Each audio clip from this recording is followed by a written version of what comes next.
La vie est un rêve et tu en es le rêveur, le créateur. Je suis Flo de la Vega et je rêvais de créer un espace de partage, d'expression et de liberté. Dans ce podcast, je t'invite au voyage et à suivre ma voix et mon flow. Je t'amène dans mon univers, dans mon processus d'exploration et de transformation. Je te partage mes idées, mes questionnements, mes doutes et mes compréhensions. Bienvenue à toi dans le monologue du rêveur. Parfois ça veut, parfois ça va pas. Parfois tout est fluide, tout est limpide, tout s'ouvre. On n'a pas besoin de forcer et l'alignement est parfait.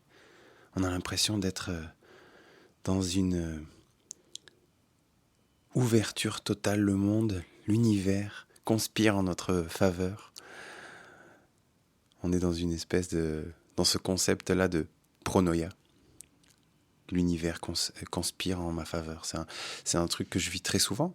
Et par moments, je me lève le matin avec un mental qui veut continuer dans cette dynamique, qui se dit « Ouais, vas-y, on continue, on va avoir une créativité de dingue, on va créer des choses magnifiques, on va transmettre. » Et on est face à un mur. Je ne sais pas si tu côtoies, si tu expérimentes ce genre de sensation-là, opposée, et tu te dis « Mais qu'est-ce qui a changé par rapport à hier ?» Pourquoi hier la fluidité était là? Pourquoi tout était si limpide? Pourquoi j'étais si inspiré, si léger, lumineux? Et aujourd'hui, j'ai envie d'être cette même version et je ne suis pas du tout dans la même vibe. Pourtant, j'ai l'impression que rien n'a changé. C'est ce que j'explore ce matin. Je voulais te faire un podcast ce matin sur une autre thématique et j'ai pas réussi à rentrer dedans 2 fois. Et je me suis dit, allez stop, je m'arrête là. Et en me disant ça, je me suis dit, ah, mais une nouvelle idée. Pourquoi je ne parlerai pas de ça?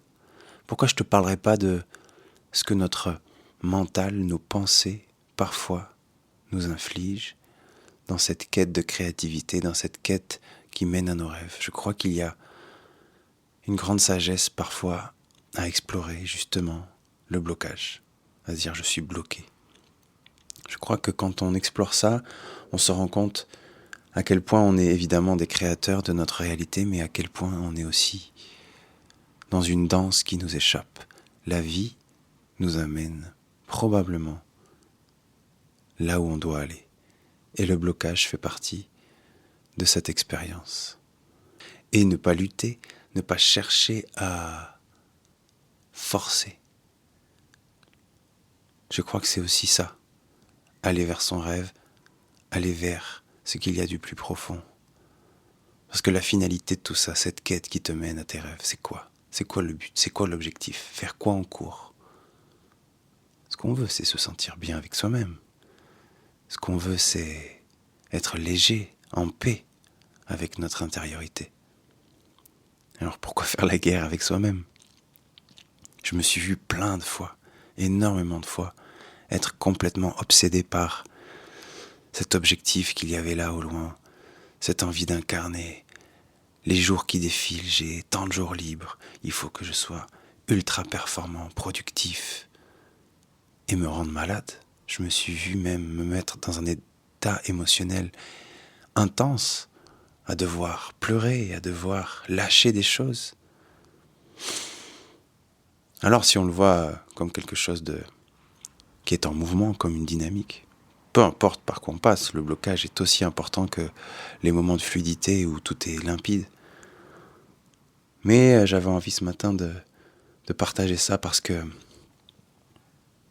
parfois, je sens en ce qui me concerne que je m'inflige beaucoup trop de pression, beaucoup trop d'exigence. Et c'est ça aussi la petite nuance qu'il peut y avoir dans le fait de manifester ses rêves. Bien sûr qu'on est des créateurs, bien sûr qu'on décide de chaque instant. Mais il y a par moments aussi un lâcher-prise à avoir sur ce qui est. Et je crois que c'est là-dedans aussi qu'on trouve une certaine force, une certaine paix, et que l'on se connecte à une évidence, à une vérité. Si tu n'as pas exploré ça, ce blocage, cette exigence-là, je pense qu'il est hyper intéressant de toute façon d'aller là-dedans, de se mettre cette pression. Je pense que l'important de tout ça, c'est se connaître, savoir qui tu es. Et je crois que plus tu vis extrêmement, intensément, plus tu te connais. Il y a une phrase que j'ai lue il n'y a pas longtemps, qui m'a beaucoup plu. Je ne l'ai plus exactement, mais le principe c'était: les chemins de l'excès mènent au palais de la sagesse. Je n'ai plus l'auteur, mais je te le dirai dans le descriptif de ce podcast. Et ça m'a énormément parlé. Cette phrase me parle énormément, parce que ce que je suis, mes particularités, ma complexité fait que depuis des années, de nombreuses années, je vis en contradiction constamment avec ce que je suis, avec beaucoup d'exigence, avec beaucoup d'intensité. Je suis quelqu'un d'extrême au fond de moi, parce que quand je m'engage dans un chemin, j'y vais avec tout ce qu'il y a de plus fort en moi. Et donc par moments, je me suis dit, mais qu'est-ce que je fais ? Pourquoi je suis si complexe ? Pourquoi je suis si différent ? D'un mois à l'autre, d'une année à l'autre, parfois même d'un jour à l'autre. Et cette phrase m'a raccroché à quelque chose de profond. Je me suis dit, mais en fait, si je vis tout ça, c'est parce que j'ai une soif de sagesse, une soif de compréhension, une soif de vérité. Et plus je m'engage, plus je découvre cette sagesse qu'il y a en moi, plus j'explore des mondes que je ne connaissais pas, et plus ma créativité fleurit, et plus j'ai des choses à te raconter, toi, ici. Donc, si je peux t'inviter à faire quelque chose, c'est de vivre intensément, vis à fond, pour explorer, pour comprendre. Mais ne répète pas sans fin les mêmes blocages. Je crois que c'est ça aussi l'idée. Avoir un petit peu des tout, vivre intensément, vivre avec exigence, forcer un petit peu la machine jusqu'à ce moment-là où tu dis, ça y est, je suis allé explorer maintenant, j'accueille la douceur, j'accueille ce qui est et je me laisse guider par la vie. C'est une danse tout ça. Je parle dans mon livre de cet état de rêveur funambule et je crois que c'est ça en fait. C'est de pouvoir aller chercher dans les extrêmes toute la sagesse qu'il y a dans l'obscurité et dans la lumière, à gauche, à droite, en haut, en bas, à l'extérieur, à l'intérieur. Et cette voie du milieu dont on parle tout le temps, cet équilibre que l'on cherche, les rêveurs, les gens comme toi, comme moi, qui cherchons cet espace intérieur, cette spiritualité, je ne sais pas comment la nommer. Cet équilibre est un mouvement. À aucun moment on arrive et ça y est, l'équilibre se perd constamment. Et c'est ça qui est beau, c'est ça qui nous rend vivants, c'est ça qui nous met en mouvement. L'équilibre est un mouvement. Il faut être à l'écoute, être constamment connecté à soi pour se laisser guider et être dans le contrôle de ce lâcher-prise. S'abandonner totalement à la vie, mais garder les rênes, garder la main sur ce qui se passe, avec notre présence justement, avec cette petite flamme intérieure qui est là, constamment, à mettre la lumière sur ce qui se passe et à rectifier, ou plutôt à se rééquilibrer. Mais à chaque fois que je me rééquilibre, je sais que je me déséquilibre de nouveau. Et c'est ce qui entraîne le mouvement d'après, la suite, l'évolution, la transformation. Et c'est dans cette transformation, dans ce mouvement perpétuel que l'on se connaît. Je crois que un des trucs que j'ai compris ces derniers temps, c'est que la connaissance de soi, le qui je suis, n'est pas une étiquette de ce que j'ai été, de ce que j'ai fait, mais bien une attention dans le mouvement. Plus je m'observe dans le mouvement au quotidien, plus je suis attentif à tout ce qui se passe en moi, plus je me connais. Et cette connaissance est sans fin. Je suis constamment différemment. Moi. Je suis constamment en évolution et il y a des nuances, des couleurs, des formes qui changent. Bien sûr qu'il y a des tendances. Et ces tendances souvent sont liées à notre passé, à nos traumas, à nos mémoires et à tout ce qui a créé notre identité. Mais ce travail de libération t'amène constamment à te réinventer pour peu à peu vider le sac, pour peu à peu être de plus en plus léger et être dans une réelle communion avec la vie, dans une réelle communion avec ce qui est. Et alors, je crois que c'est là que l'on touche du doigt le rêve que l'on veut vivre. Et on se rend compte que notre rêve, c'est l'instant présent. L'instant présent est ce qui nous guide à chaque instant vers ce que l'on est, vers ce que l'on doit être, vers notre évolution,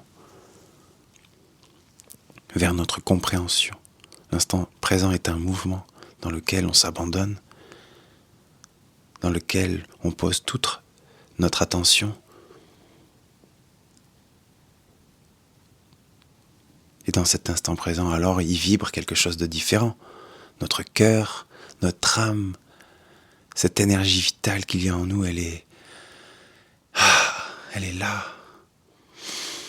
Tout est léger, tout est fluide, tout est limpide. Vis intensément cet instant présent. Vis intensément ces blocages. Vis intensément chaque étape de ta vie, chaque pas que tu fais vers tes rêves. Et tu te connaîtras un peu plus. Et je crois que dans cette connaissance de soi, dans cette quête, c'est là qu'on éprouve une profonde satisfaction. Qu'on se rend compte que le bonheur est quelque chose de très infime et qu'il n'est pas lié à ce que l'on réalise, à ce que l'on fait, mais bien à ce que l'on est. Et peu importe ce que l'on fait, c'est comment on le fait qui nous définit dans cet instant-là.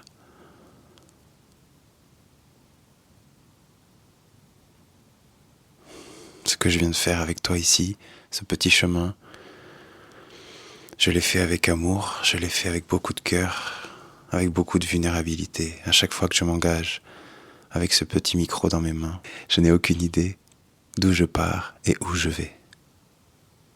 Et à chaque fois, ça m'amène à un seul et même endroit, ça m'amène à l'intérieur. Ça m'amène dans un endroit de paix, de connexion, dans lequel je me sens vivant. Je me sens vivant parce que je transmets, parce que je suis vulnérable, parce que je vis intensément et parce que je sais que je vais lâcher prise sur ce qui est. À cet instant, avec toi, j'ai été cette version de moi. Merci à toi d'être là, d'accueillir ma vulnérabilité, mon authenticité. Grâce à toi, je m'engage dans un chemin de connaissance, de compréhension de qui je suis. Et ceci est en constante évolution. Merci de faire partie de ce chemin. À bientôt. Merci pour ton écoute et merci pour ton attention. C'est un grand kiff pour moi de te partager tout ça. N'hésite pas à me soutenir, à diffuser et à partager ce podcast autour de toi. Et si tu veux avoir plus d'infos sur les événements, les retraites, les concerts et tous les contenus que je propose, je t'invite à t'abonner à ma newsletter et à aller checker mon site flodelavega.com.